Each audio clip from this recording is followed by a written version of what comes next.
I've spent the past several days talking at length about what a disappointment Hollow Knight Silksong is.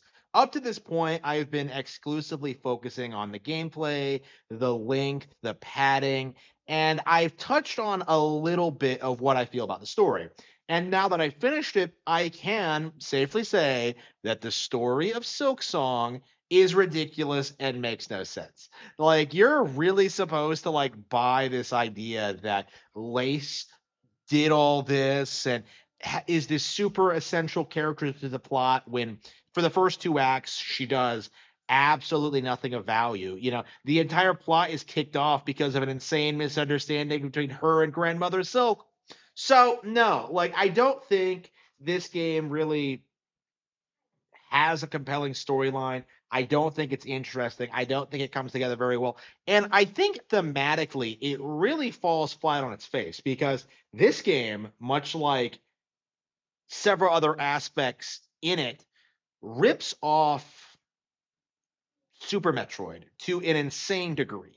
Like, there are entire bosses ripped off from Metroid Zero Mission and the like. But, when it comes to the story and especially its themes, it is specifically ripping off Super Metroid's central theme of motherhood. This idea of, the protagonist kind of adopting this character and going on this crazy adventure. That's basically what happens in both games. But Super Metroid does it in a very subtle, like engaging way to the point where it's super heartbreaking and just phenomenal when you see the credits roll. Like, it is an unforgettable video game experience.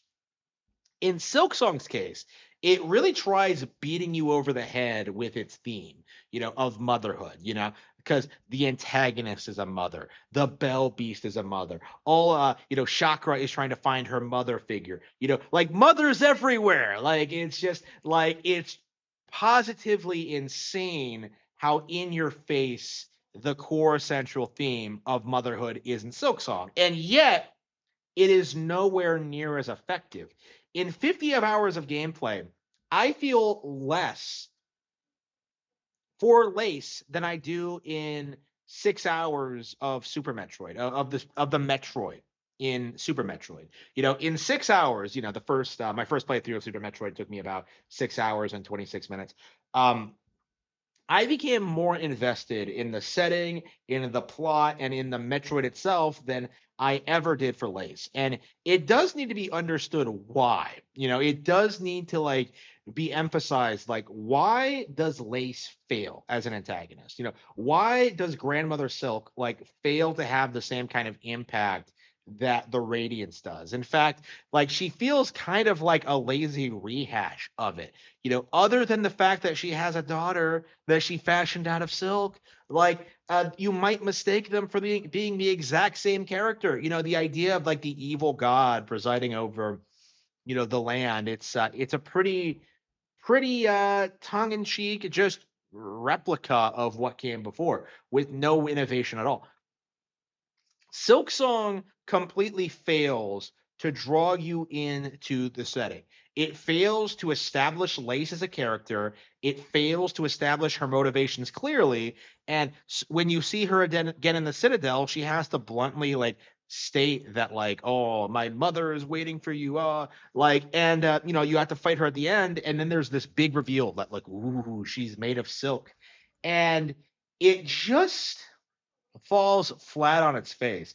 Like, it just doesn't work. You don't have a clear idea of what Lace's motivations are. You don't know about her relationship with Grandmother Silk. You don't know necessarily that like Lace is working kind of against her because she's a brat, you know? Like, this is all stuff that's not very obvious, and you kind of have to dig deep into the lore.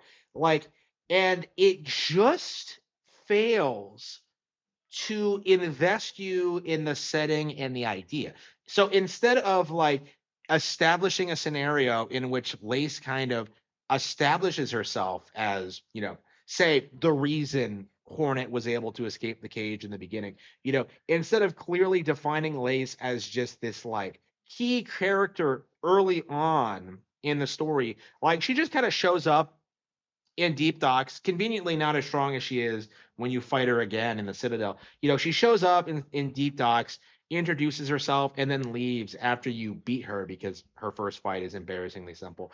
Like the character doesn't have she doesn't leave much of an impact. She doesn't really do anything. Like she's only memorable because she's obviously meant to be your rival character and clearly has something to do with the overarching plot. And that does pan out. She does have a role to play in Act Three. In fact, the entirety of the game revolves around her and her actions.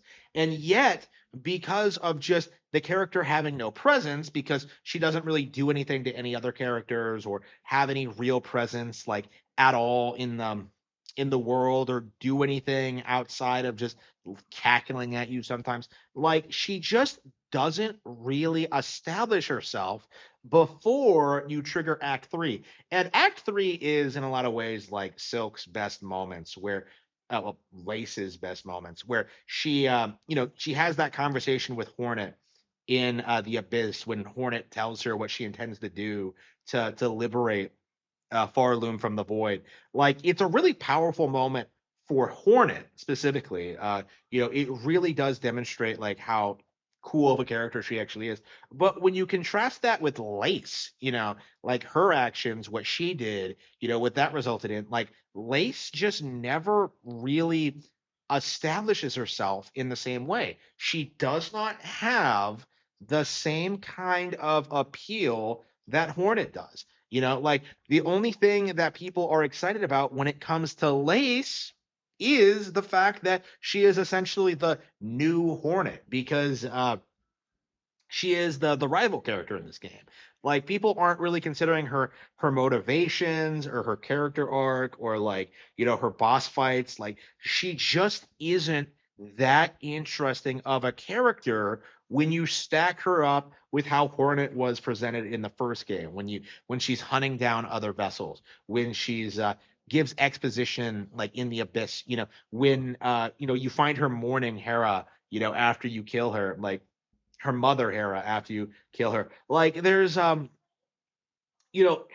has this like very complex like relationship with Hollow Nest and like the story and like Lace doesn't really seem to have that to the same extent. Like Lace's entire existence revolves around grandmother Silk. The entire plot hinges on their relationship and what that means for Act Three. Like the entire world is ending in Act Three essentially because Lace is a dipshit. That's basically what Silksong amounts to is that Lace is such a brat, she somehow almost caused the world to end.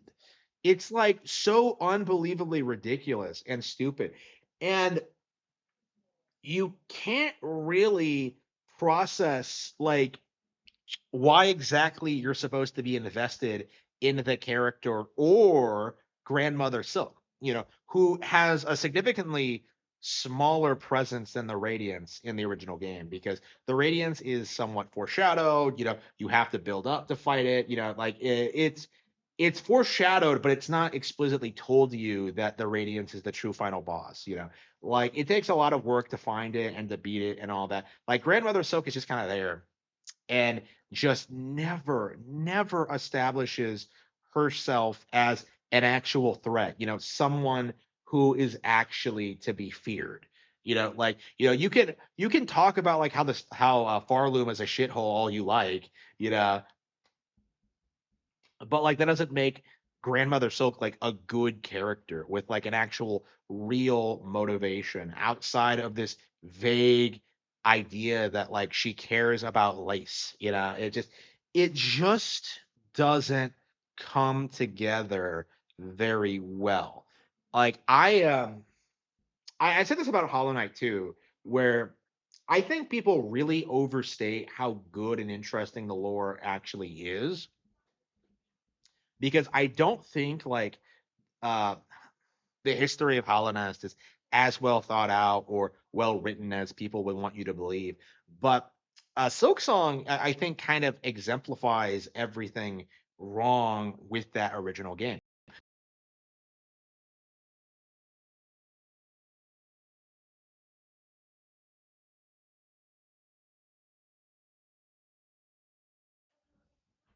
that it's about motherhood, bro. And yet, like, it fails to do so as effectively or as succinctly as what Super Metroid accomplished 30 years ago.